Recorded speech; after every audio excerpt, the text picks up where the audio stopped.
FEBICHAM. FEBICHAM es la Federación de Cámaras Binacionales y Multinacionales de Estados Unidos. Estamos basados en Miami, Florida, y nuestra principal tarea y objetivo es brindar apoyo a las cámaras que integran a FEBICHAM.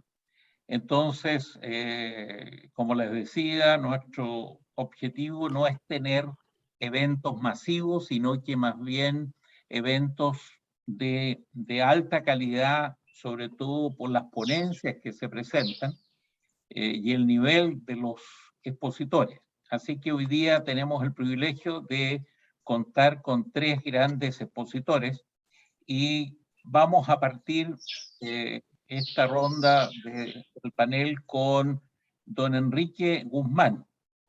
Enrique, yo lo conozco hace mucho tiempo, es ingeniero químico y es un hombre brillante que ha estado especializado en temas de aviación.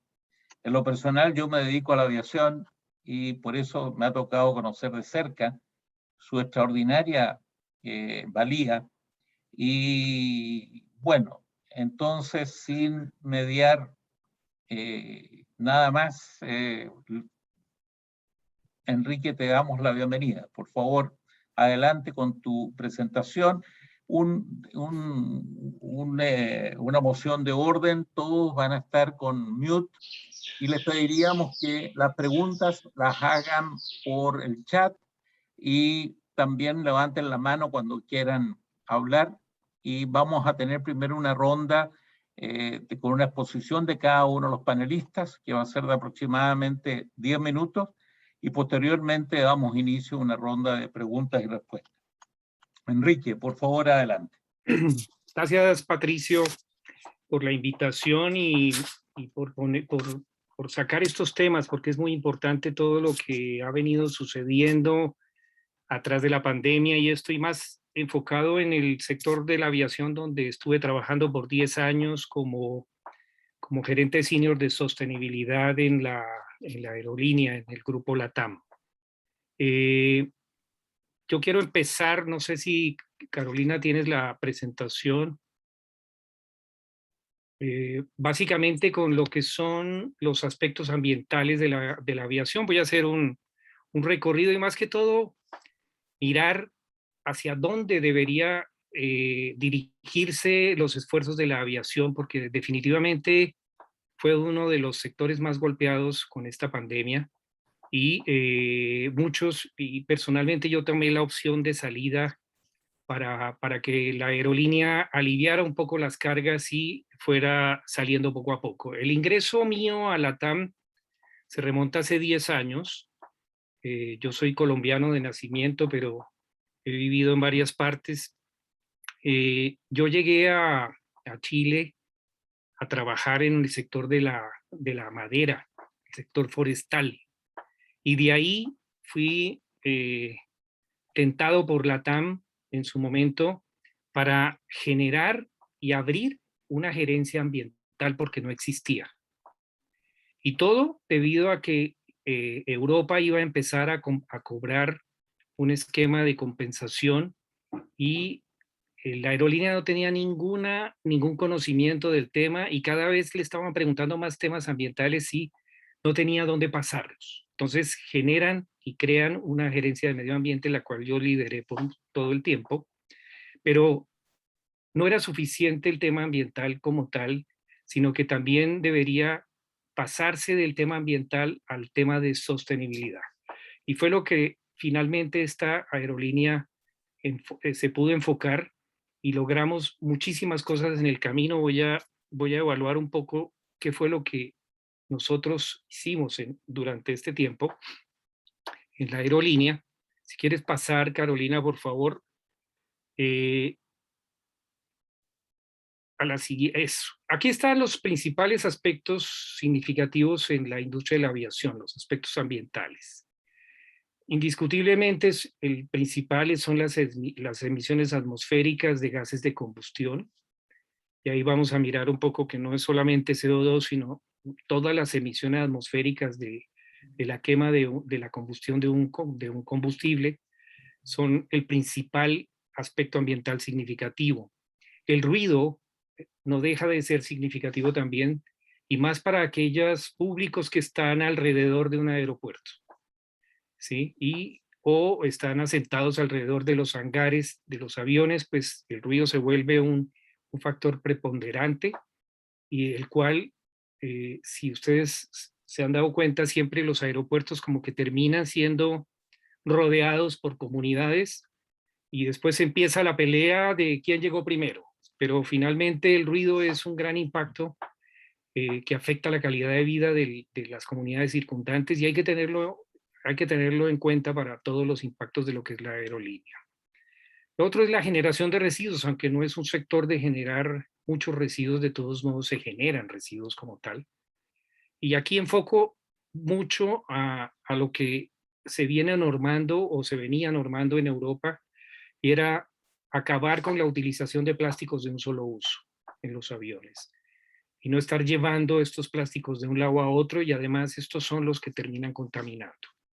Entonces, esto y el tema de aguas contaminadas, aunque es muy poco porque son el agua de los baños de los aviones, pero estos son los principales aspectos, y todos los elementos se trabajan dentro de las aerolíneas como tal, pero el enfoque lo da el primero, las emisiones atmosféricas de gases de combustión. Pasa, por favor. Aquí está Greta Thunberg viéndonos todos los impactos. Si ustedes recuerdan, fue la primera detractora de todo esto. Y hay que tenerla muy en cuenta porque no solamente ella, sino todo el esquema, toda la gente y los millennials dispararon que las aerolíneas, y se van a dar cuenta cómo cambió esto, porque finalmente el negarse a viajar en un avión y alertar a la gente que la aviación era un sector muy contaminante hizo cambiar muchas cosas. Me paso a las emisiones de gases de combustión, si quisieras pasar a la siguiente, en donde básicamente no es solamente el CO2. Las emisiones de gases de efecto invernadero son importantes, como son el CO2 y el vapor de agua, pero también hay otros gases de combustión complicados, que son los óxidos de azufre y los óxidos de nitrógeno, los cuales generan los fenómenos de lluvia ácida. Y ya algunos gobiernos han empezado están cobrando la emisión de los NOx, como en los aeropuertos de Frankfurt, en Heathrow, en Barcelona ya también están cobrándolo, y así se va a regar. Esto es un spread en el cual se va a cobrar este impuesto, porque este gas lo que hace es acabar con los monumentos y aquellas estatuas, y eso está viéndolo mucho Europa, y es el causante de lluvia ácida como tal. Y y este gas se produce por las altas temperaturas en la combustión a partir del aire, entonces se genera este gas y cae a la atmósfera como ácido nítrico y causante de la lluvia ácida. Lo mismo el SOx, que va a depender del combustible que se use, y como usamos combustibles fósiles, entonces se generan estos óxidos de azufre que también bajan a la atmósfera como ácido sulfúrico, y va a depender mucho del grado de azufre que tenga el combustible usado en el esto. Pero donde se mira más todos estos problemas es por el efecto invernadero. ¿Puedes pasar, por favor? Aquí está el famoso cuadro de qué es lo que sucede con estos gases. Son 6 gases, pero todos se convierten a CO2 equivalente, y estos gases se están situando en una parte de la atmósfera, lo cual hace que el planeta se empiece a calentar. Y tenemos el efecto invernadero, es el mayor en mucho tiempo, y de aquí la temperatura que se está aumentando en el planeta, y el 75% se debe a la quema de combustibles fósiles y el 25% a la deforestación. Entonces, aunque lógicamente existen detractores de todo esto, pero finalmente se viene aceptando ya con mucha claridad de que tenemos un problema, y es el cambio climático. Si puedes pasar. Ante todo esto, fíjense, la aviación fue uno de los pocos sectores que tuvo metas muy, muy llamativas, porque por el año 2010 empezó, o antes, un poco antes del 2010, empezó y lanzó unas metas hasta el año 2050. Y esto, la verdad que era uno de los sectores, o es uno de los sectores que tiene unas metas establecidas hasta muy, muy adelante en el tiempo, y se fueron cumpliendo. La verdad, la mayoría de las aerolíneas se hicieron un acuerdo para cumplir con estas metas y fueron cumpliéndolo poco a poco. Se trata de bajar 1.5% por año la eficiencia del combustible, que se revierte exactamente en bajar las emisiones de CO2, rumbo a una carbono neutralidad, ¿sí? Y en el 2020 se decía que se pretendía que existiera un crecimiento carbono neutro, un crecimiento carbono neutro, un carbon neutral growth. Y en eso la aviación vuelve y es pionera porque firma un acuerdo de todas las aerolíneas donde se comprometen a trabajar en estas metas y a trabajar en forma unificada para bajar los impactos asociados a las emisiones de gases de efecto invernadero. Y la gran meta que yo inclusive usaba mucho en las charlas que hacía, porque decía yo, ojalá esa meta sea más exigente de la que se está colocando ahí, que era 50% de reducción en emisiones netas de CO2 respecto a niveles del 2005. Y fíjense que siempre decía, debería ser más estricta esta meta, ya que yo no voy a estar, pero deberíamos obligar a todos a que trabajaran más en ese aspecto.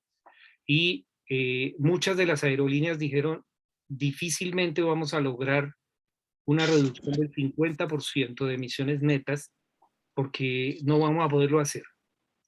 Y van a ver cómo esto fue cambiando. Siguiente, por favor. Ante estas metas, pasa por favor Carolina a la siguiente. Ante estas metas establecidas por IATA, básicamente lo que, bueno, recordar que la aviación participa entre el 2 y el 3,5% de las emisiones globales. Esto ha ido aumentando prácticamente. Ahora, lógicamente, la pandemia echa para atrás un poco esto, pero de todos modos se va a recuperar el sector y la gente va a empezar a viajar otra vez con más confianza. Y se prevé que si no se hace nada va a llegar a ser el 15% de las emisiones totales. Ahora bien, lo que se propuso para esto, para lograr bajar a 50%, era un poco medidas económicas, ¿sí? En donde primero se iba a pagar impuestos sobre esto y iba a empezar pagando aquellas aerolíneas que tenían mayores rutas, y eso iba a mantenerse un tiempo, pero lo más importante de esto era que hubiera desarrollos tecnológicos, y un gran punto para lograr esto era el desarrollo de combustibles alternativos, y aquí se hablaba básicamente de tener biocombustibles, ¿sí? La siguiente, por favor. Y aquí solamente para entrar, porque finalmente este sector está limitado a que la única forma de rebajar y de disminuir su impacto ambiental en cuanto a emisiones de gases de efecto invernadero se refiere a cambiar el combustible, a tener un combustible alternativo. Lo otro va a poder compensar, va a poder comprar bonos de carbono ganados por el esfuerzo de otros sectores, pero finalmente va a tener que enfocarse en un combustible alternativo, empezando con un biocombustible sin que sea la solución total, porque ahí tenemos el problema de que el biocombustible puede entrar a competir con el alimento humano, y es uno de los grandes problemas que debemos evitar, porque en el momento en donde a un cultivador de grano le paguen más al vecino que está cultivando algunas semillas oleaginosas para esto, vamos a tener ese problema. Entonces, tiene que regularse muy bien esto. Devuélvete un segundo. En ese sentido, tiene que trabajarse muy bien en esto, porque definitivamente no se puede entrar a competir con el alimento humano. Aquí hay un estudio que hizo Lufthansa, o mejor, ellos viajaron durante 6 meses, 4 vuelos semanales en la ruta Frankfurt-Hamburgo, y metieron un combustible a partir de aceite de palma y una semilla que se llama jatrofa. Y el resultado durante estos 6 meses es muy interesante, porque primero este combustible tenía menor acidez, lo que hace que tuviera un menor desgaste en el motor por menor corrosión. También no tenía aromáticos, que es uno de los grandes problemas. Los aromáticos básicamente se van al aire generando problemas de cáncer y esto, y no tiene aromáticos. Entonces mejoraba la calidad del aire. Azufre no tenía, básicamente, por lo tanto menor desgaste de motor, menor desgaste del motor porque tiene mejor flujo, menor consumo o mayor capacidad de carga por tener un menor peso, y el punto de congelación también era menor la temperatura, lo que permitía viajar un poco más arriba, donde la resistencia es menor y se consume menos combustible. Y todo lo que hizo es que esto tenía mejor poder calorífico y mostraba un descenso de 1% en el consumo del combustible. Es muy interesante, ojalá se pueda retomar este tema. Las empresas que son las encargadas de desarrollar estos combustibles pararon primero por la baja en el petróleo, y segundo por la pandemia, pero finalmente esto es interesante que se pueda volver a tomar y ya las empresas están desarrollando estos temas. Si quisieras pasar a la siguiente. Aquí algunas cosas, pero toca hacer algunas claridades porque básicamente lo que se ha hecho es el anuncio Carbono Neutro 2020 lo hizo EasyJet, y Delta se propuso hacerlo, aunque es 2021, lo que finalmente ellos quieren ser carbono neutro. Y las demás dijeron, mire, acuérdense, la meta era disminuir 50% las emisiones. Ahora las aerolíneas están diciendo, no, yo voy a hacer carbono neutro en el 2050. Está Delta, EasyJet, porque pues ellos ya lo lograron, IAG, ¿cuántas? JetBlue, American Airlines. Y en agosto LATAM anunció que va a ser carbono neutro en el 2050 también. O sea, aquí falta incluirlo ahí. Ya empezaron casi todos en el mercado doméstico a hacerlo. LATAM lo hizo en el mercado doméstico Colombia por una obligación legal, pero lo hace. El crecimiento carbono neutro de la segunda meta de la IATA lo cumplieron casi todos. Y fíjense que todos, lógicamente, todas las aerolíneas gringas y de Europa y cuántas están desarrollando biocombustibles como tal. Entonces, es interesante cómo se está moviendo este sector. Y después de la COP25 fue el resultado de esto, porque todas habían tomado como meta esencial el 50% de reducción. Ahora dijeron, no, esto no es suficiente, nos vamos con carbono neutralidad. Y es interesante que lo hayan hecho. Inclusive antes de salir yo propuse a LATAM llevé la iniciativa de ser carbono neutro en el 2050 y fue una pelea con el directorio, pero finalmente lo aprobaron y ya hicieron el anuncio oficial de llegar a ser carbono neutro en el 2050. Y termino con esto, con esta lámina de qué se espera. Esto es lo que yo veo. Si quieres la siguiente, por favor. Es lo que yo veo que se espere de las aerolíneas después de esta pandemia, ¿sí? La última, por favor. No, estás devolviéndote. Perdona que se devolvió. Sí. Básicamente, esto se centra en esto. Realmente, a mí me lo dijo el dueño de la aerolínea en LATAM, me dijo, si no hacemos nada, ningún millennial se va a subir en un avión. Tenemos que hacer algo, mostrar que nosotros tenemos ya que hacer algo en este tema. Y es así que uno de los pilares de la aerolínea se convirtió en la sostenibilidad. Y hay un indicador de sostenibilidad al cual con otros 4 se mide toda la compañía con esto. Pero eso es lo que digo, incorporación más efectiva de políticas ambientales y de sostenibilidad. ¿Sí? Lógicamente la parte ambiental está dentro de la sostenibilidad. Metas y acciones concretas y cumplibles de carbono neutralidad. No es lanzar una fecha como por quedar bien y como yo no voy a estar acá en el 2050, entonces voy a decir que es carbono neutro. No, eso lo tenemos que estar viendo quién está invirtiendo en esto o no.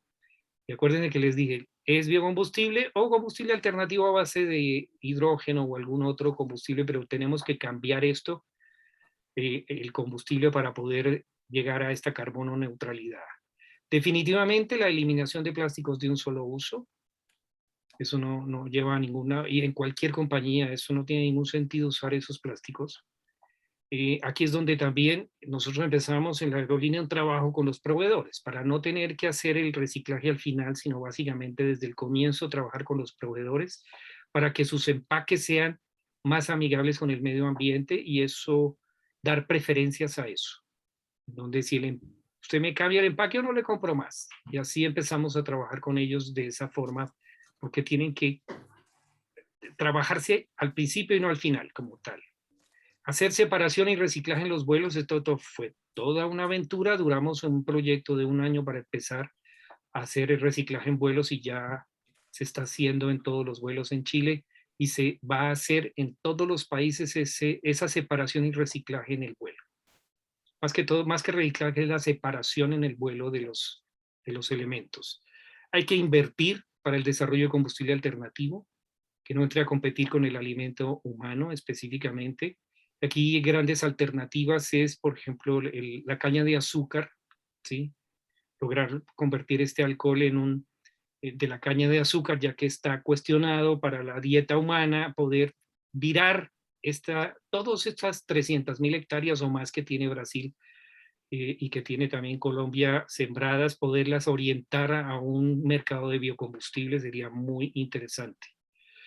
El trabajo conjunto con los diseñadores de aviones para reducir los impactos ambientales, es enfatizar en esto, y en los fabricantes de turbinas para bajar el ruido y poder lograr mejores combustiones. Les cuento, los vuelos con biocombustible no necesitan un cambio en las turbinas, ¿sí?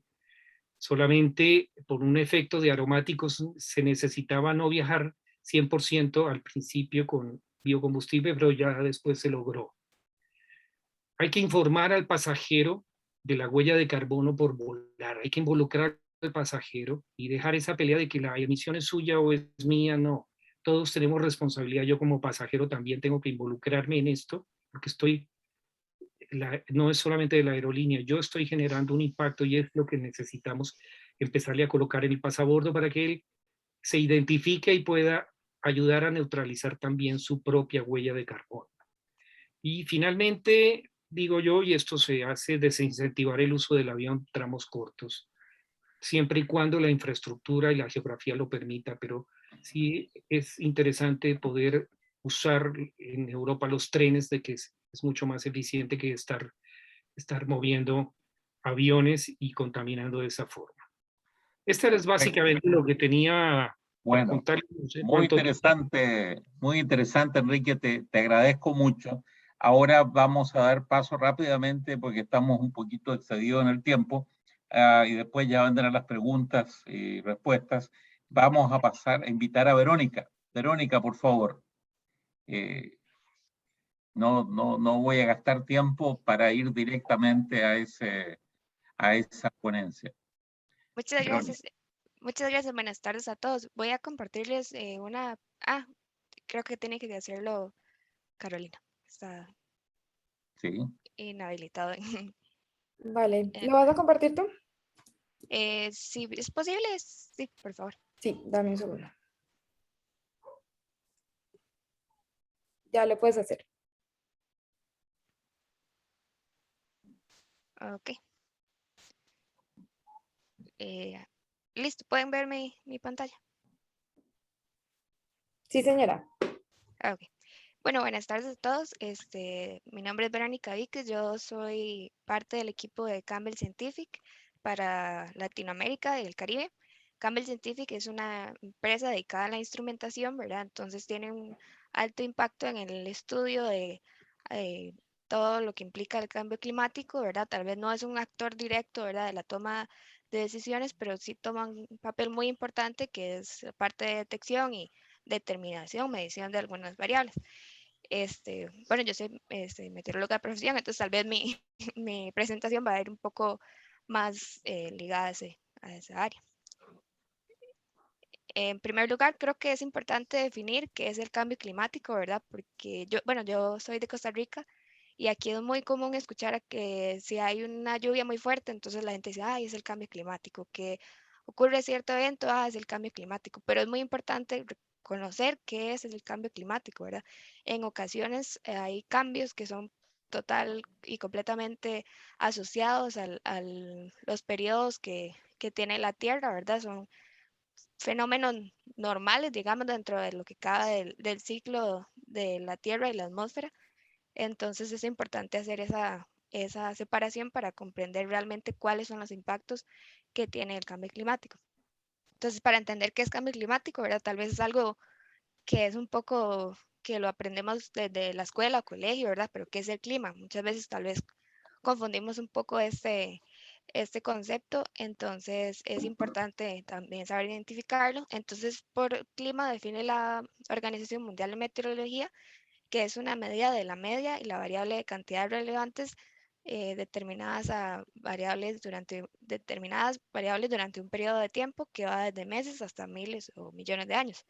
El periodo clásico que define el clima es un mínimo de 30 años.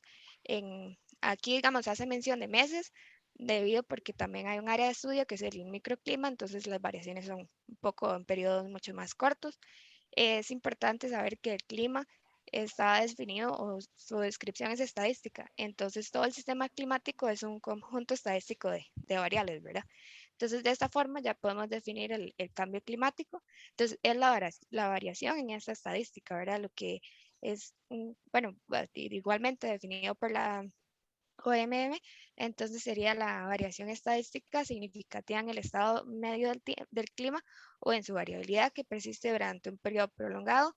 Puede deberse a procesos internos naturales o factores externos, que era lo que les comentaba, ¿verdad? Que evidentemente yo no, con esto no quiero decir que porque hayan cambios asociados los periodos naturales del planeta o atmósfera, no quiero decir que el cambio climático no sea un hecho, ¿verdad? Evidentemente la acción humana este, durante años ha impactado en estos cambios, o bien si son cambios que estaban dentro del periodo regular de la Tierra, tal vez su periodo de acontecimiento se ha adelantado. Estos son, bueno, como podemos ver, algunos de los efectos, ¿verdad? El desplazamiento de glaciares, que creo que la mayoría de nosotros conocemos esto, que lo hemos visto en tele o en algunas noticias, o así, ¿verdad? Bueno, como comentó Enrique, ¿verdad? El efecto invernadero, pues es otro aspecto al que tenemos que saltar cuando hablamos de cambio climático. Evidentemente no hay forma de desligarlo y está asociado a la radiación que no puede escapar de la Tierra. La radiación que ingresa a la Tierra es emitida eh, por la radiación infrarroja desde la Tierra hacia el espacio, ¿verdad? Pero por los gases que están en la atmósfera, la radiación es atrapada, ya que existe todo un proceso químico que permite que estos gases atrapen esa radiación y se empiece a calentar la atmósfera, que es básicamente como lo que conocemos como efecto invernadero. Entonces, bueno, evidentemente todos también conocemos impactos que llamamos normales o comunes, ¿verdad? Del cambio climático, pero hay que ir un poco más, tal vez a fondo, de qué manera nos va a impactar. Entonces, tristemente, bueno, las especies son las principales afectadas, pero podemos ver en este gráfico de la WWF los riesgos de los cambios climáticos con tan solo el aumento de 1.5 grados versus el aumento de 2 grados, ¿verdad? Que uno diría, bueno, ¿qué es tanto? Significa 0.5 grados y tiene mucha importancia. Entonces, evidentemente tenemos riesgos de inundaciones, la afectación de las especies, las sequías, las olas de calor extremo, el desplazamiento de glaciares, el aumento del nivel del mar debido a estos desplazamientos. Bueno, la parte económica evidentemente se ve afectada porque el desarrollo de las actividades regulares como las conocemos no serían igual, la capacidad de recursos que tendría cada país se vería completamente afectada y afectaría la economía, la producción de alimentos también sufre por ende, ¿verdad? La afectación de la biodiversidad marina, el blanqueamiento de coral y todo esto, en fin, es un ecosistema que va dañando otras, o sea, es un sistema que va dañando otros ecosistemas pequeños que tal vez no están mencionados en esta gráfica. Entonces hay que definir, ¿verdad?, cómo enfrentar este cambio. Es bien sabido que no podemos retroceder este cambio, pero sí tomar acciones para que su impacto no sea el que lastimosamente es para el que nos dirigimos si no tomamos acciones, ¿verdad? Entonces, en primer lugar, bueno, yo quise definir esta presentación de forma que pudiéramos entender 4 grandes áreas que debemos primero analizar antes de tomar algunas acciones.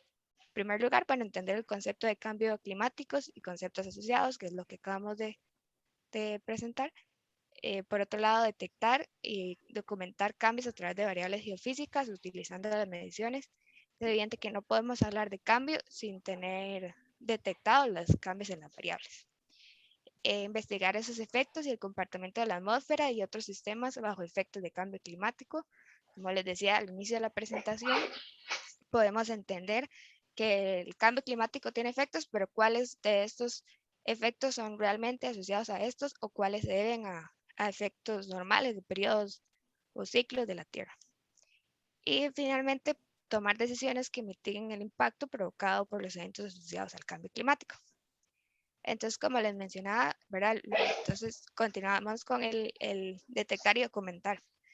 A través de todo el mundo, ¿verdad? Existen grandes sistemas de mediciones meteorológicas por diferentes entidades o organizaciones que hacen la observación de estas variables por otros medios, ¿verdad? Incluso tenemos en la parte de aviación equipo que se coloca en los aviones para registrar ciertas variables a cierta altura, que no siempre es tan factible hacerlo con globos meteorológicos. Las mediciones en boyas, satelitales, ¿verdad? Estaciones de redes meteorológicas, hidrológicas, etc. Entonces, es sumamente importante tener datos precisos y concisos, ¿verdad? De todas estas variables para poder entender estos cambios. Uno de los proyectos que Campbell Scientific ha sido partícipe es el la US Climate Reference Network, que es un proyecto de la NOAA. Es la red más grande de monitoreo de cambio climático. Está situada en Estados Unidos, Alaska y Hawái, ¿verdad? Las principales variables que mide la temperatura, la precipitación, velocidad del viento, condiciones del suelo, radiación solar y humedad relativa. Es evidente que hay muchas de estas variables que son derivadas, se pueden derivar otras variables y eso permite tener aún más amplio el conocimiento de los cambios que se están generando a través de las regiones. La parte de investigación es la siguiente fase, es como de hecho también lo mencionaba don Enrique, el estudio de los gases de efecto invernadero es fundamental para la comprensión de todo el efecto del cambio climático. Entonces, y también el conocimiento de la atmósfera, ¿verdad? Y no únicamente aislar los gases de efecto invernadero como los únicos factores, ¿verdad? Hay otros comportamientos que tiene la atmósfera que deben tomarse en cuenta. Como parte también de los proyectos que Campbell Scientific ha tenido la oportunidad de trabajar es en un proyecto de monitoreo de CO2 en pastizales. Esto permite comprender el flujo de CO2 y el cambio de este gas a través del ciclo. Es una red muy grande también, que de hecho han situado estaciones en Asia como parte de este proyecto y se pretende expandir un poco más. Actualmente es una red de 12 estaciones. Como les decía, ¿verdad? El principal objetivo es medir el intercambio de CO2 entre la superficie y la atmósfera para comprender de qué manera se comportan los ciclos de CO2. También en parte de la investigación es muy importante los cambios en el campo eléctrico en la atmósfera. Tenemos el caso es un estudio pionero que se realizó en realidad hace más de 100 años, de la curva de Carnot, disculpen la pronunciación, y esta curva lo que indica es el ciclo diario del campo eléctrico atmosférico de la Tierra en buen estado, es decir, sin la presencia de tormentas eléctricas en esos sitios, ¿verdad? Esta curva es muy importante porque proporciona una variación de la referencia con la que todavía, digamos, se comparan las mediciones de electricidad atmosférica con las de hoy en día, pues. Bueno, el principal objetivo de eso entonces es estudiar los efectos de cambio climático y el aumento de la contaminación atmosférica en el circuito eléctrico global, ¿verdad? Entonces la idea es recrear esta misma curva que se realizó hace 100 años y comparar los datos y ver de qué forma entonces se ha ido, a través del cambio climático, se ha ido afectando el campo eléctrico de la atmósfera. Y parte de esto va a permitir también obtener modelos meteorológicos a largo plazo y mejora en la tendencia de los mismos modelos, ¿verdad? Para pronósticos futuros. También como parte de lo que va a hacer la investigación es el evaluar la salud del océano, qué impactos ha tenido a través del tiempo, porque evidentemente sabemos que parte del corazón de la Tierra es el océano, ¿verdad? Va a afectar su pérdida de especies o a las actividades marinas como pesca, producción, etc. Como Campbell Scientific fue parte de este proyecto, se utilizó el sensor de campo eléctrico, ¿verdad? Es un sensor que permite detectar el campo eléctrico atmosférico local. Bueno, como parte del tercer punto de la estrategia de conocimiento del cambio climático, es la mitigación. No solo es las acciones como individuales que tenemos que realizar, sino acciones sociales, ¿verdad? En primer lugar, podemos tener acciones preventivas como las alertas tempranas, que es la generación, evidentemente, de sistemas de alerta ante posibles eventos. Tenemos incendios forestales que son tan comunes, por ejemplo, en California. Tenemos proyectos en Nueva Zelanda donde la idea es evitar que ocurran desastres asociados a esto de manera más pronta posible. También alertas asociadas a las inundaciones provocadas por el cambio climático y también a las sequías. Ahora llegando un poco ya a lo que desarrollo y sostenibilidad, entonces de igual forma la parte de mitigación incluye el desarrollo de energías renovables, entonces la idea es la ejecución de alternativas de producción de energía que permitan dejar todas las prácticas que usualmente pueden impactar de forma negativa y favorecer que se dé el cambio climático que queremos evitar. En Campbell Scientific tenemos toda una visión como parte de nuestros objetivos como empresa o como investigadores e ingenieros, ¿verdad? El punto es el desarrollo máximo de las energías renovables. Existen varios tipos, ¿verdad? Tenemos la oportunidad de trabajar en la producción hidroeléctrica, eólica, hidrocinética e incluso geotérmica.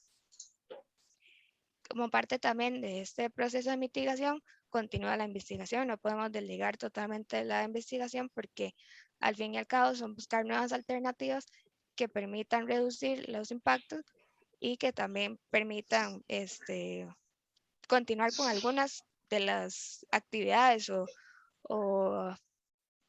producciones que conocemos hoy en día, ¿verdad? Que eso no vaya a cambiar. Entonces, como parte de un proyecto que se realizó en Japón, se expuso unas parcelas de arroz, de diferentes tipos de arroz, a altas concentraciones de CO2, y esto permitió analizar cuáles de estos tipos de arroz iban a permitir, o sea, iban a adaptarse mejor a estas concentraciones de CO2, ¿verdad? Entonces se probaron en en 5 parcelas japonesas, y los altos exposiciones de niveles de CO2 en las parcelas permitieron analizar que solo una de las especies se adaptaba mejor a este cambio. Entonces, como parte de esto, se tomaron decisiones de mayor producción de esta especie debido a lo que podía ser las implicaciones por el cambio climático. Y eso sería tal vez un poco de lo mucho que hay que hablar en este tema y más tal vez enfocado en la parte de meteorología. Gracias. Perfecto, Verónica. Bueno, yo te agradezco a ti, también le agradezco a Enrique, que temas tan interesantes, tan importantes, los han sintetizado. Yo les agradezco mucho y bueno, sin más, le damos entonces ahora la bienvenida a Daniel Angulo, profesional destacado en este sector. Daniel, por favor, Sí, adelante. muchas gracias. Buenas tardes con todos. Carolina, por favor, tu ayuda para la presentación. Daniel, ¿prefieres proyectarla o la proyecto yo? Tú, Carolina, para ir más rápido, por favor. Sí. Bueno, señor. Bueno, mientras vienen las láminas, el tema que voy a tocar es sobre el monitoreo ambiental estéreo, que es un concepto de poder medir la contaminación atmosférica, digamos, con la combinación de múltiples elementos de monitoreo ambiental, que es combinación de estaciones ambientales tradicionales, microestaciones, estaciones meteorológicas, estaciones lidares, drones, etcétera, pero específicamente ahora nos vamos a concentrar en lo que son los microsistemas, digamos, que miden la tendencia del monitoreo, que siempre van acompañadas de cómo se llama, de los elementos principales aprobados por las entidades regulatorias a nivel del mundo y de cada país. La siguiente, por favor. Los tópicos, específicamente, algunos de los puntos los vamos a correr un poco más rápido, otros nos vamos a centrar, pero son específicamente seis puntos, ¿no?, que están descritos en este contenido. La siguiente, por favor. Este es un ejemplo de cómo ha ido evolucionando, específicamente en Perú, el monitoreo ambiental, ¿no? O sea, desde el año 1986 se implementó la primera estación en Conaco, en Digesa, acá en Perú, en Lima específicamente. Transcurrieron más de 12 años para una estación fundamentalmente semiautomática. Entramos al año 99 a una estación ya automática, y de ahí hemos ido incorporando, digamos, estaciones y ya redes de monitoreo ambiental desde el año 2000 hasta el año 2020, donde se implementó la red de monitoreo ambiental en la ciudad de Hilo, y específicamente en la ciudad de Hilo porque existe la fundición de la refinería, la fundición y la refinería de Southern Peru Copper Corporation, ¿no?, que está como casi todas las fundiciones dentro de una ciudad, y se tiene que monitorear adecuadamente los límites de contaminación, que son los que van asociados a todo lo que es el cambio climático o su impacto al cambio climático, y poder implementar soluciones que permitan no transgredir esos límites a través de varias modificaciones o modernizaciones de los elementos contaminantes. En el caso específico de Hilo, se tuvo que cambiar todo el elemento de fundición. De 70% de eficiencia que estaban, han llegado a superar el 95% y están dentro de los límites de contaminación. La siguiente, por favor. Entonces acá vemos en esta lámina, como estas presentaciones se van a compartir, no voy a hacer una lectura del texto, sino más que todo comentarios acerca de lo mismo. En la parte inferior derecha vemos una caseta ambiental tradicional en cualquier parte del mundo, sea Estados Unidos, sea China, sea Perú. En cualquier ciudad esa es la configuración típica de una caseta tradicional automática, que tiene los 4 gases de monitoreo que manifestó Enrique. El colega Enrique, también soy ingeniero químico, al igual que Enrique, vinculado también al campo ambiental, ¿no? Esta caseta, para que tengan una idea completa, con monitoreo de mercurio, partículas, de estación meteorológica, transmisión en tiempo real, datos de comunicación, cuesta $1,500,000.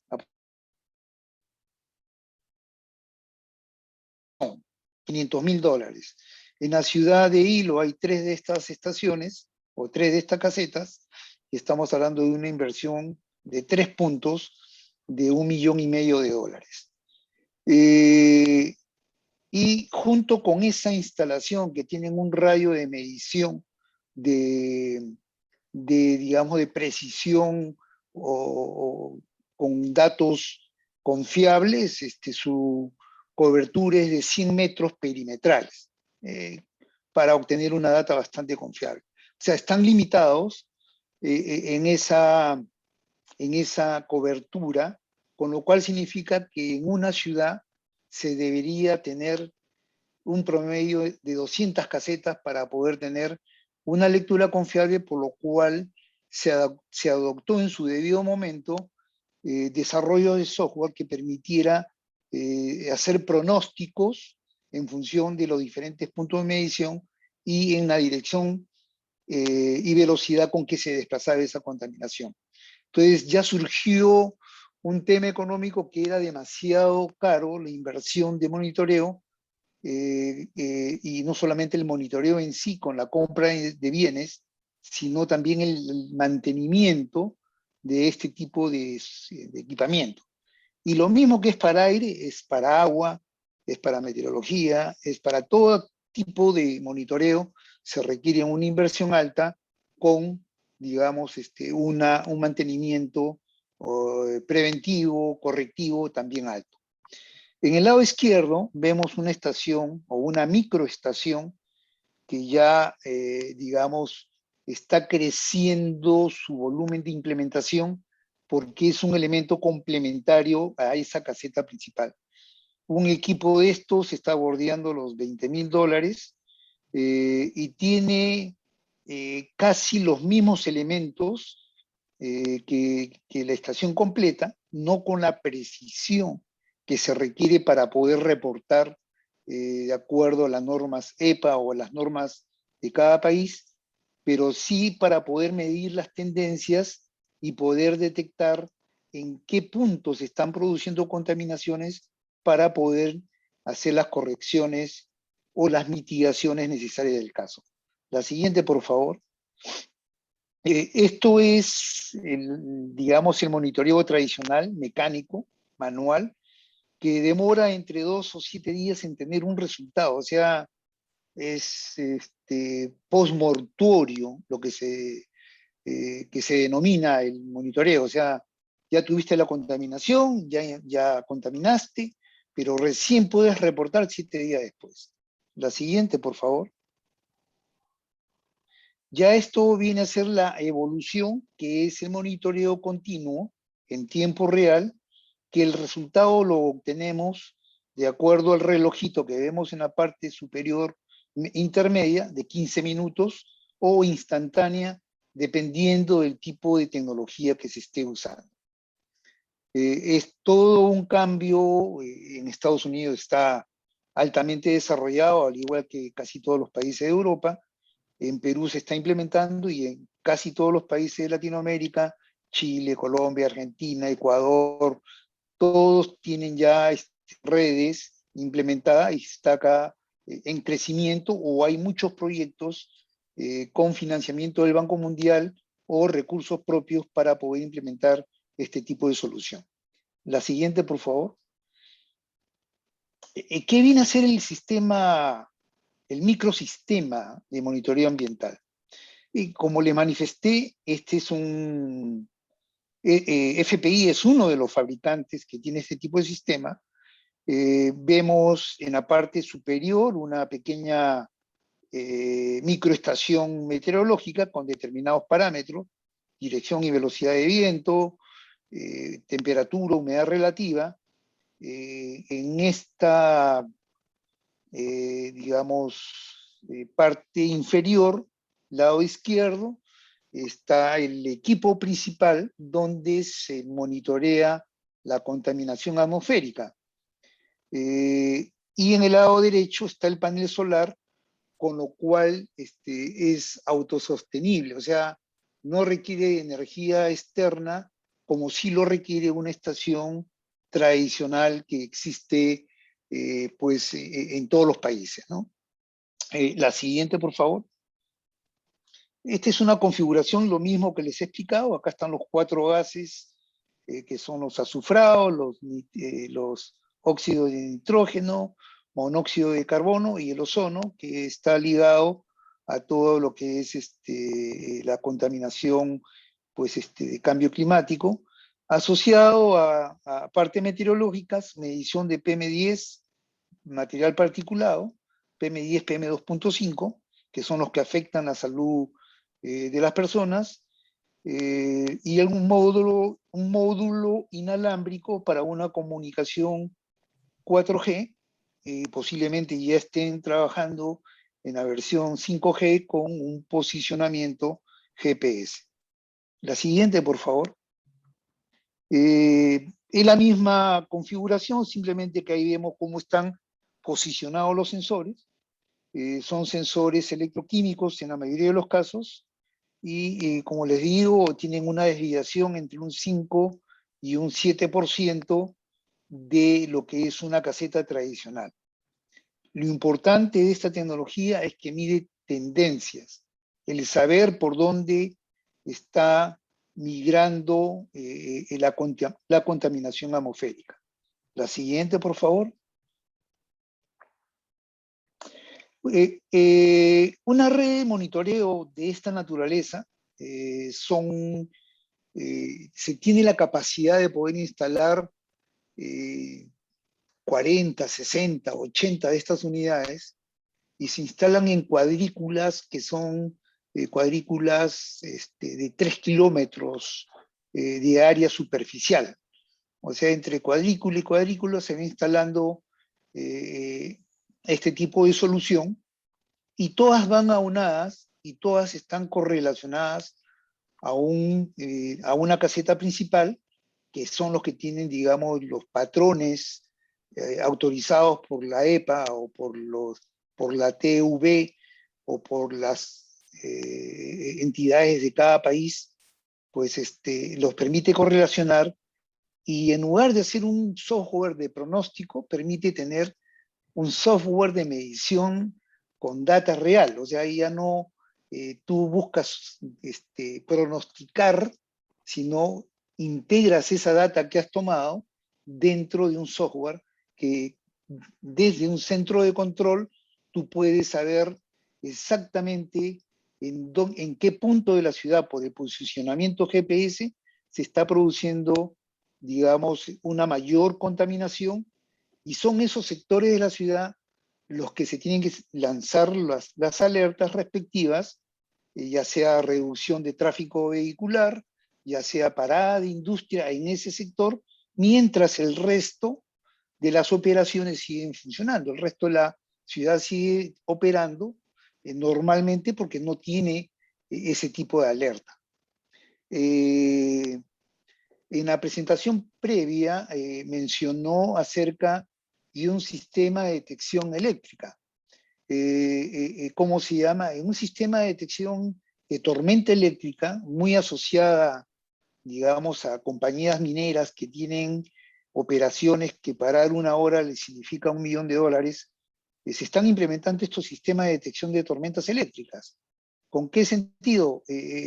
Con el sentido de que permita saber en qué dirección viene la tormenta eléctrica, qué partes de la mina se tienen que parar, qué partes de la mina siguen operando, qué personal tengo que proteger, y de tal manera que una parada de mina que antes era obligatoriamente 1 hora o hora y media por toda la mina, porque no se tenía estos instrumentos de precisión que se tienen ahora en tipo red, permite determinar por parte del responsable de la mina, el responsable de seguridad, respectivamente, el tomar la decisión para esta parte de la mina y el resto de la mina se sigue operando, ¿no? O sea, todos estos sistemas, sea de aire, sea de cómo se llama, de tormentas eléctricas, sea de agua,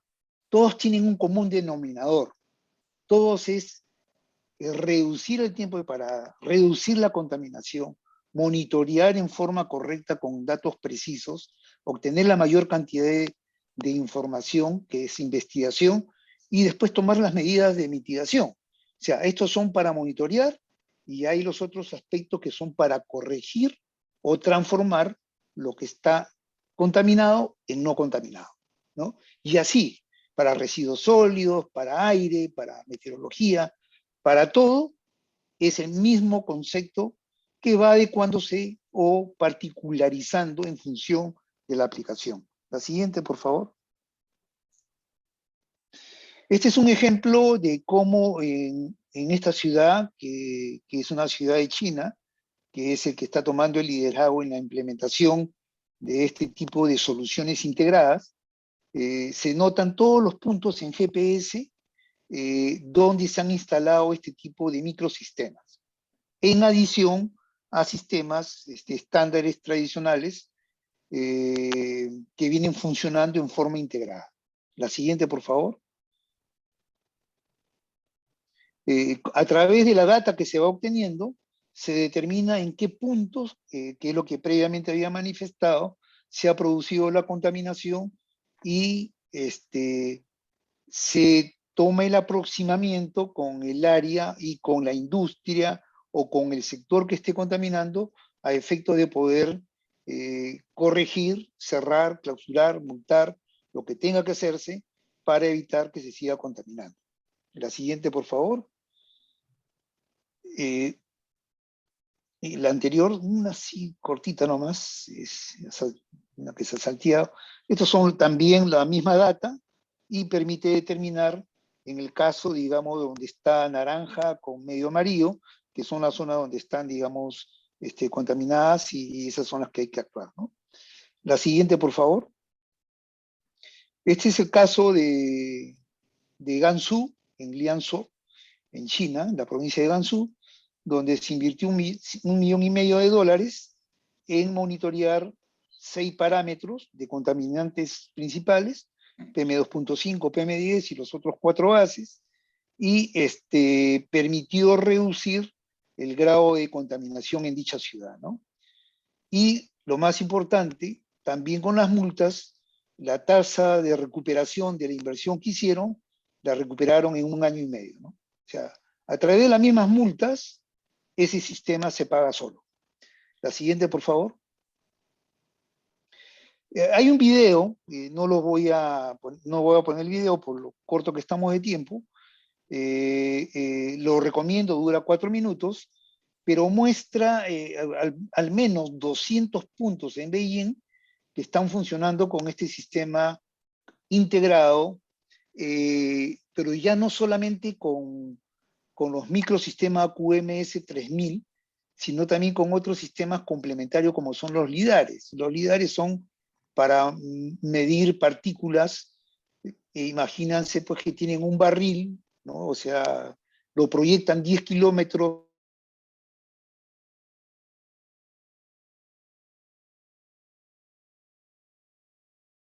para medir también partículas, asociado con drones que pueden medir partículas ambientales, que pueden medir meteorología.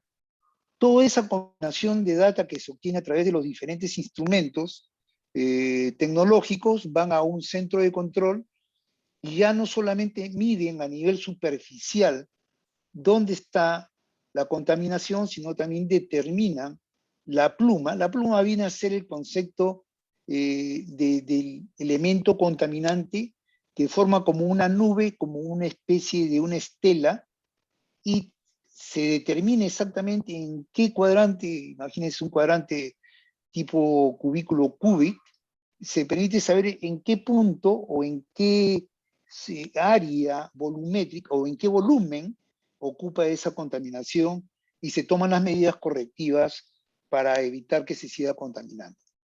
Ya creo, con esto terminamos la última lámina.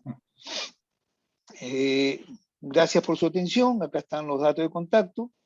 Emite mi WhatsApp en Estados Unidos y la persona que los puede orientar es Dani Soria, cuyo WhatsApp también está en dicha lámina. Perfecto. Sería muchas gracias. Muchas gracias, Daniel. Muy ilustrativa tu presentación y que complementa todo lo dicho anteriormente por Enrique y Verónica. Rápidamente voy a hacer 3 preguntas, una a cada uno de los expositores, para después dar cabida a otras preguntas que han hecho, y la idea es que podamos estar no más allá de las 7:30 terminando el evento. Entonces, la primera pregunta es para Enrique Guzmán. Enrique, si bien tú dijiste la aviación produce un porcentaje muy pequeño del CO2 en el mundo, ¿qué, ¿cuál va a ser el impacto para todos aquellos que son pasajeros o usuarios de la aviación también en los servicios de carga? ¿Qué en la práctica, qué va a significar? ¿Le va a subir el costo por estos bonos de carbono? Aquí está viendo este seminario, lo están viendo gente de distintas actividades. Entonces, en la vida normal de un ser humano, ¿cómo se va a ver afectado a aquellos que son usuarios de la aviación? Sí, Patricio, mira, definitivamente cada uno tiene que aportar a este lastre, a este problema mundial del cambio climático. Y efectivamente yo visualizo que viajar en avión hacia el futuro va a ser un poco más costoso, porque definitivamente se va a tener que hacer inversiones muy grandes. Este sector de la aviación tiene que hacer inversiones muy grandes en buscar un combustible alternativo. Y todo implica grandes inversiones y por lo tanto va a repercutir en el valor de los pasajes necesariamente, porque no lo puede hacer. Este es un sector, y tú lo conoces muy bien, de muy poca rentabilidad, ¿sí? Funciona mucho con el factor de ocupación y el precio del combustible. El precio del combustible es casi el 30 al 35% del costo total de la aerolínea, por lo tanto, es un servicio que es combustible y personas. Entonces, tú puedes reducir las personas por optimizaciones, pero definitivamente si no tienes un combustible alternativo, vas a necesitar hacer cambios y eso va a implicar un mayor costo en los pasajes y va a ser los usuarios los que van a tener que pagar en gran parte esto. Perfecto.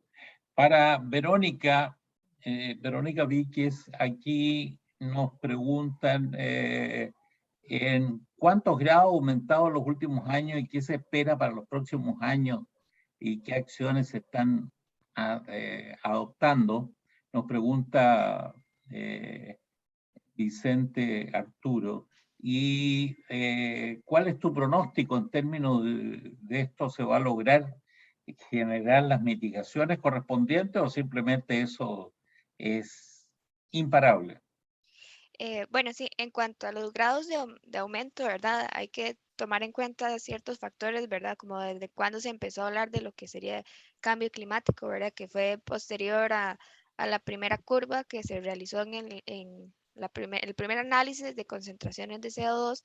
Eso dio paso a que se analizara el concepto de cambio climático unos años después y se empezó a hacer el estudio paleoclimático del clima, ¿verdad? Entonces, tenemos como de 1850 entre 1900, ¿verdad? Que había un aumento de 1.1 grados, que tal vez nos decimos, ok, en este periodo son, o sea, más de 100 años, ¿verdad? 200 años, tal vez no es tanto, sin embargo, digamos, en los últimos 20 años hemos tenido, o sea, este periodo, ¿verdad? Este aumento de 1.1 grados fue en un periodo de casi 200 años, ¿verdad? Hablemos. Y en los últimos 20 años hemos aumentado 0.2 grados, ¿verdad? Que entonces quiere decir que la curva es exponencial. Entonces, eso es como lo que hay actualmente, ¿verdad? Según el último reporte de la ONU, lamentablemente, digamos, se tenía que pronosticado que para el 2050, 2060 se iba a llegar al aumento de 1.5 grados, que era lo que les mencionaba en la presentación, ¿verdad? Que era ya un punto como muy dudoso, ¿verdad? Bastante peligroso al límite, digamos. Sin embargo, en el último, lo que se presentó por la ONU, se estima que este nivel se va a aumentar mucho más antes, ¿verdad? Casi 20 años antes, ¿verdad? Se estima que ahora entre el 2030 o 2040, digamos, va a ser cuando se alcance 1.5 grados. Bueno, los especialistas hablan que es reversible hasta cierto punto, ¿verdad? Si se logra contener, o sea, que no se permita aumentar exponencialmente a este punto, que puede ser, digamos, que aprendamos a vivir como adaptándonos a nuevas prácticas que permitan no llegar a este aumento, porque lo que se establece es que, digamos, si se llega a este aumento, de ahí en adelante es casi que imparable, ¿verdad? Que se llega a los 2 grados de aumento en mucho menor tiempo, ¿verdad? En cuestión de décadas, ¿verdad? Así, que a diferencia de años atrás se tomó 200 años, ¿verdad? Alcanzar casi un grado de aumento. Entonces, pues, en parte digamos que las prácticas, pues sí, van a tener gran impacto de llegar a ese nivel. Si lastimosamente llegamos a ese nivel, pues ahí ya estaríamos, digamos, completamente contra el tiempo y hablando ya de una situación irreversible. Bueno, No, hay que tomar conciencia y empezar a moverse más rápido, ¿no? El panorama no es alentador. Bueno, aquí una pregunta para Daniel. Daniel, la comunidad nuestra está compuesta por cámaras de comercio, donde tenemos empresarios, tenemos profesionales, y una pregunta concreta. Todo lo que tú presentaste, estos equipos, ¿visualizas oportunidades de negocio en todos estos aparatos, estos instrumentos, estas estaciones de medición que se pueda invertir o generar franquicias? Sí, hay dos formas, ¿no? En la lámina, una de las láminas que presenté o sea, visualicé cómo fue la evolución específicamente en Perú desde el año 1985 más o menos, que comenzó el primer equipo, digamos, de monitoreo ambiental. Y particularmente me involucré en todo lo que es en Perú, en la comercialización de esta tecnología ambiental, no específicamente la que estamos mostrando ahora, en el año 97. Y era como un tema muy árido, muy difícil, ¿no? O sea, todo el mundo quedaba impresionado con lo que uno explicaba, pero no invertía, ¿no? Entonces, así como el grado, desafortunadamente, de crecimiento o de incremento es la palabra apropiada de los grados de temperatura, también la parte de monitoreo en todos los campos está teniendo un crecimiento exponencial, ¿no? O sea, como grado de inversión, o sea, como inversión, sí, o sea, es algo que ya llegó para quedarse, o sea, eso es indesligable de todas las acciones que uno debe tomar para no llegar a incrementar ese 1.5 grados, ni en el 30, ni en el 40, ni en el 50, ¿no? Todos los gobiernos están tomando conciencia de la importancia, uno más que otros, de lo que significa, digamos, el impacto del cambio climático. Y para eso se necesita medir cómo está en cada país y para eso se necesita tecnología. Estimo que por cada, solamente para aire, en el Perú, y por hablar de Perú, digamos en red, en monitoreo, hay proyectos de por lo menos 30 millones de dólares, ¿no? De inversión, y así debe estar por cada país.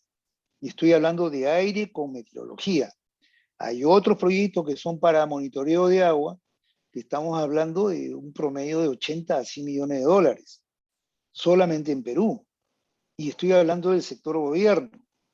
Y lo que usa el sector gobierno en force al sector privado a comprar lo mismo, porque con lo mismo que miden, que te fiscalizan, tú quieres tener lo mismo para que sean los resultados coherentes, ¿no?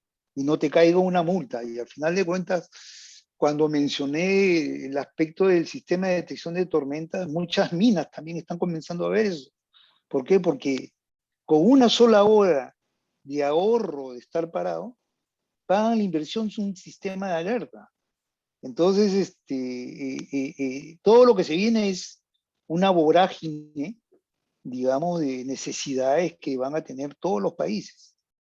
Ahora, lo que se está haciendo en algunos inversionistas, en lugar de vender el equipamiento, lo que están haciendo es, ok, yo invierto en la tecnología, compro mi sistema y vendo la data. Entonces, esa es otra alternativa que también es un tema que se puede visualizar, ¿no? Perfecto, gracias, Daniel.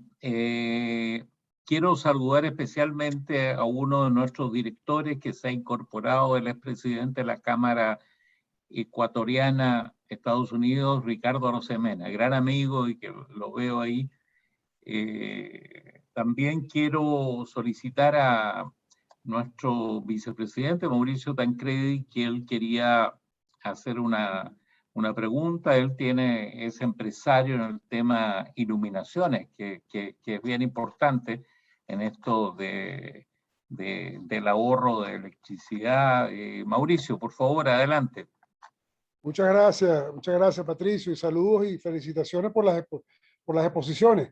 Hay muchas preguntas pendientes. Yo quisiera ceder mi espacio, pero solamente una pregunta dirigida a Diana, perdón, a Verónica.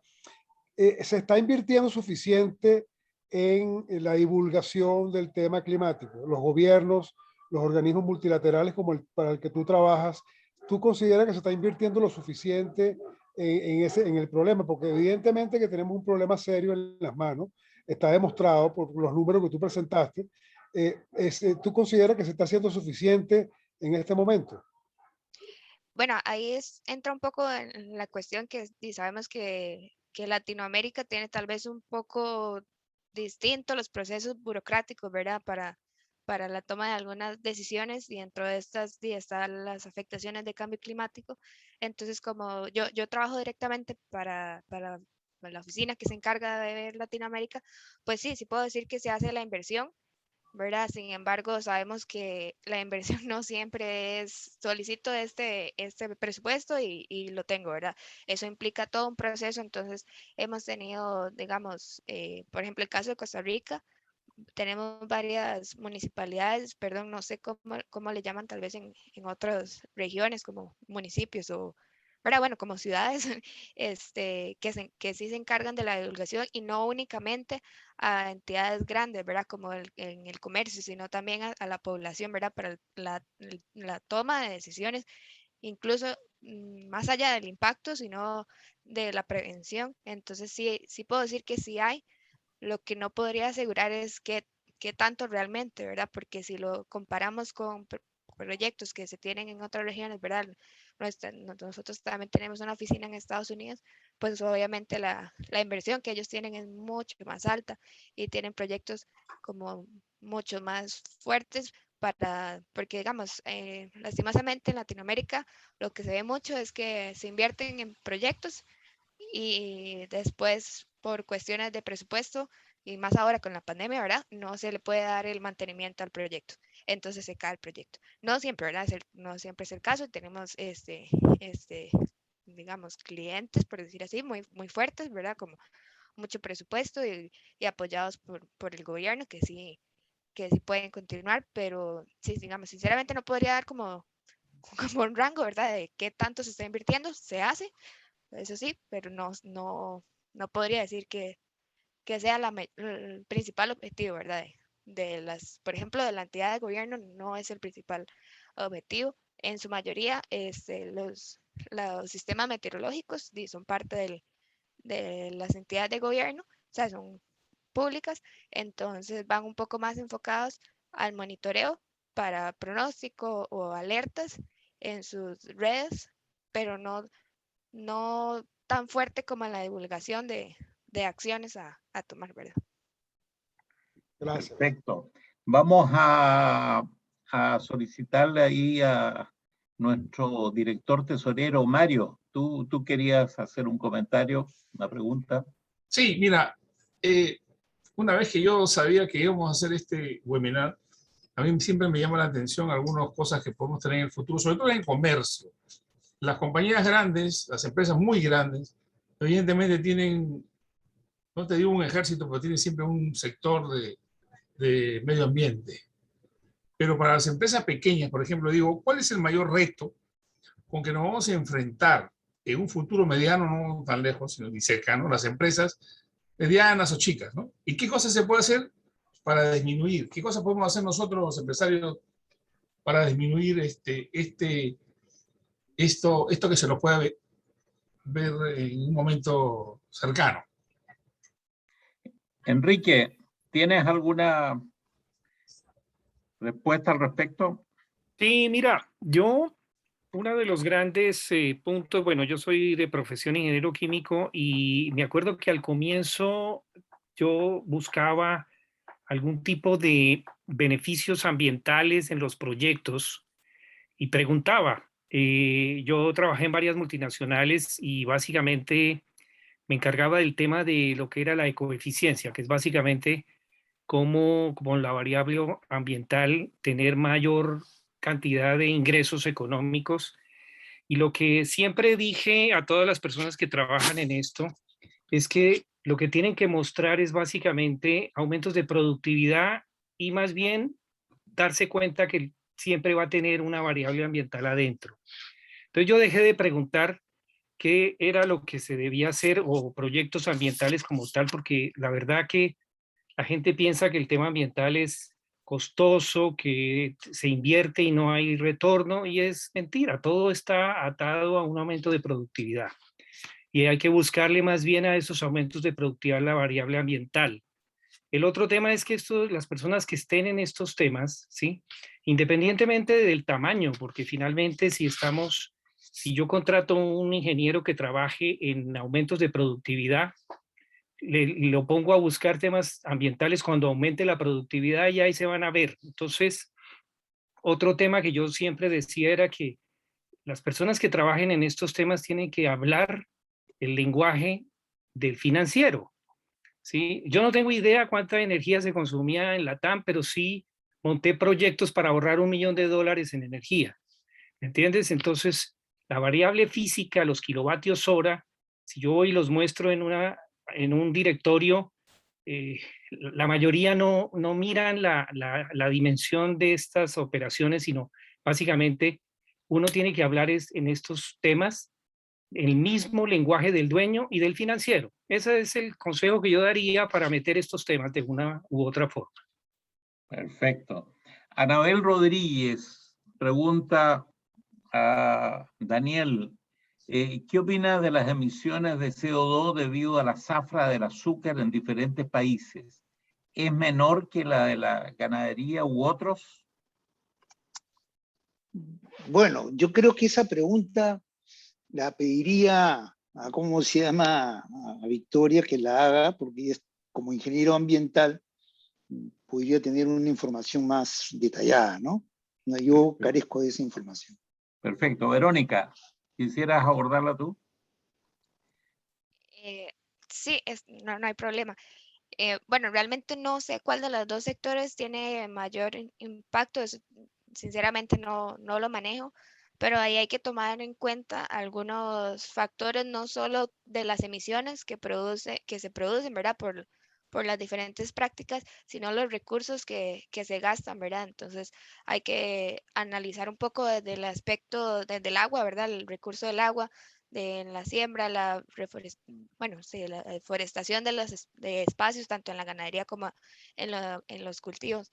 Entonces, digamos, son varias prácticas que van a afectar diferentes puntos o recursos que son importantes para el favorecer, digamos, el cambio climático, pero digamos, así como en emisiones de CO2, no puedo realmente responder cuál de los dos sería un mayor porcentaje de impacto. Perfecto.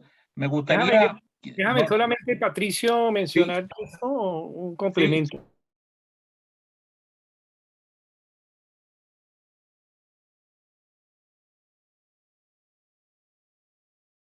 De quién es el culpable de todo esto fuera del el tema de combustibles fósiles, se enfoca mucho en el tema de la ganadería, los grandes hatos y los grandes espacios que se están destinando para poder consumir carne.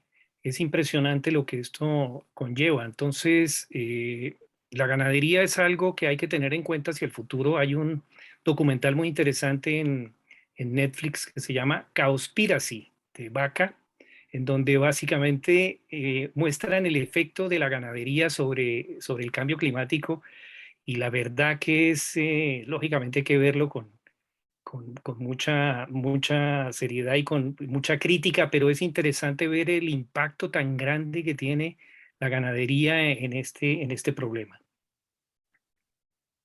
perfecto.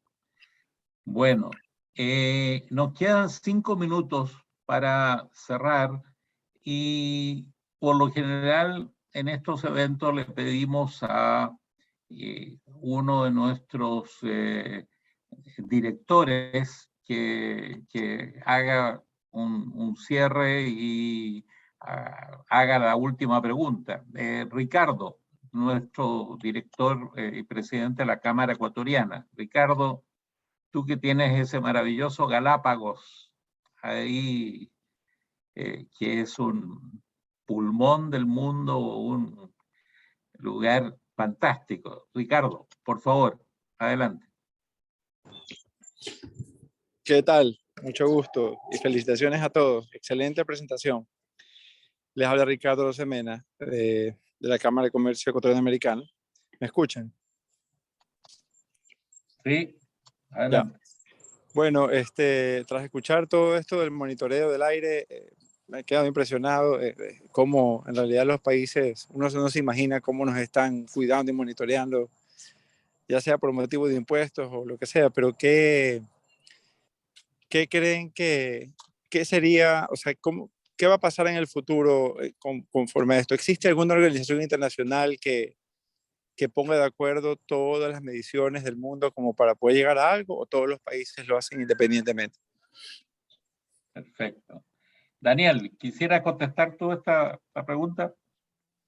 Sí, realmente a nivel del mundo existen diferentes tipos de organizaciones, ¿no? La Organización Mundial de Meteorología, que prácticamente todos los países tienen una entidad que los representa.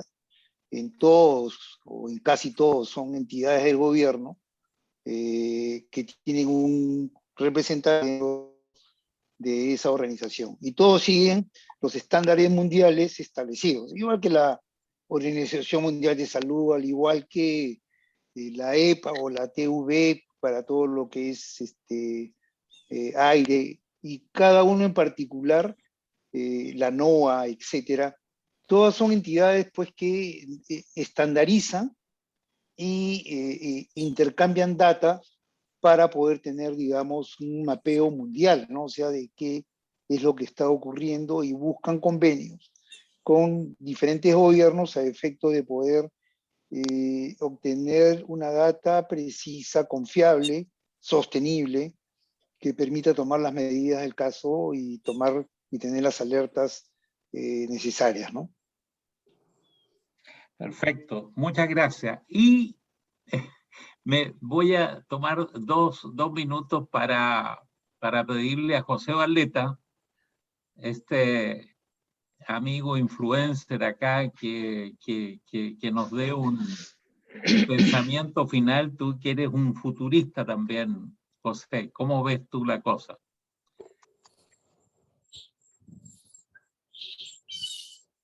Estás en mute. Digo que me da un poquito de pena no conocer más de este tema tan maravilloso que fue presentado con elegancia, con profesionalismo, y que nos hace ver Ya, que de se una acabó forma esta u vaina, ya se otra acabó el paseo. todos somos víctimas de esto. Yo puse ahí una pregunta media como incómica, ¿qué es lo que Alexandria Ocasio-Cortez, según ella, prácticamente quería matar la aviación, quería matar las vacas? O sea, y claro, quizás es una forma exagerada, pero no se imaginan la prensa que le han dado. O sea, fue increíble, fue uno de los temas en cierta medida que movió un poco uno de los issues así de campaña principal. ¿Cómo lo ven ustedes? ¿Es realmente, según ella, decía que, es más, hasta se alarmaba que podía venir algo parecido al Concorde, que estaban haciendo algo parecido y que decían que era el avión más contaminante de la historia? O sea, y ella sigue trabajando en ese tema. Al Gore en algún momento hablaba de esas cosas, pero después se olvidaron, y cuando vino la Ocasio-Cortez lo puso en el tapete de vuelta en la agenda política. ¿Cómo lo ven? ¿Se la escucha? ¿Le hacen caso? Porque según ella no se habla de la aviación del 2050. Le vamos a pedir a Enrique entonces para que brevemente nos dé su pensamiento final y ya después nos despedimos. Enrique, por favor.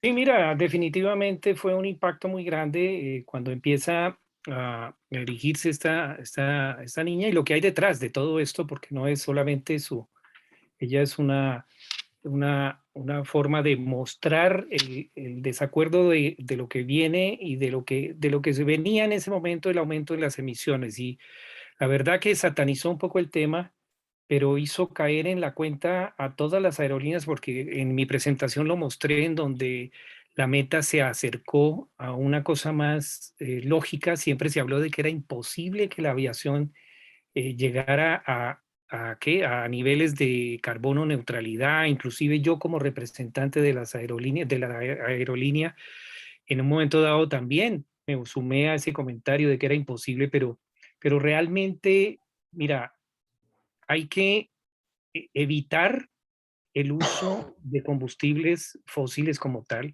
y el uso del avión en tramos cortos. Eso es indiscutible. Tenemos que empezar a construir redes ferroviarias y lógicamente donde la geografía lo permita, pero debemos potenciar el uso de trenes y esto sobre el avión en tramos cortos. Inclusive en los cuestionarios del Dow Jones castigan a las aerolíneas que tienen muchas rutas con menos de 300 kilómetros, porque finalmente eso es lo que debe hacer. Ahora, la realidad americana o suramericana es otra por la geografía, y porque no tenemos una infraestructura de cómo movernos y nos toca usar el avión.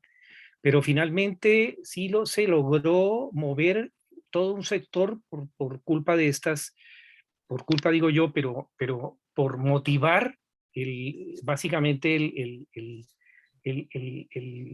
querer y proteger el medio ambiente. Y no solamente eso, todos los millennials, y lo dije en mi presentación, si uno habla, los jóvenes ya vienen con el enchufe ambiental listo. Entonces no es como nosotros que nosotros teníamos otra educación. Ellos ya vienen con este tema metido, y no va a haber ninguna persona, ningún millennial se va a subir en un avión si la aerolínea no muestra que es carbono neutro. Eso se viene con mucha fuerza y se va a tener que, y las aerolíneas por eso se están adaptando a esto.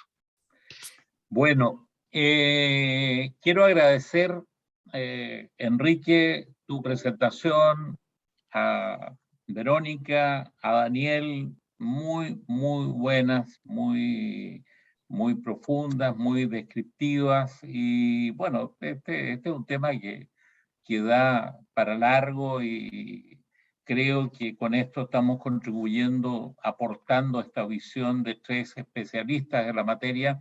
FEBICHAM está gratamente reconocida de ustedes en sus ponencias, y contamos con su visto bueno como para poder distribuir las presentaciones.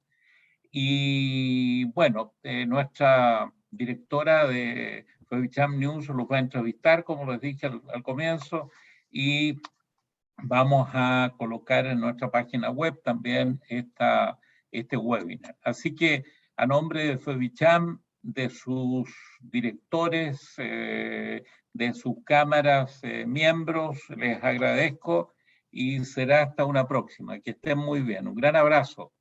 Chao.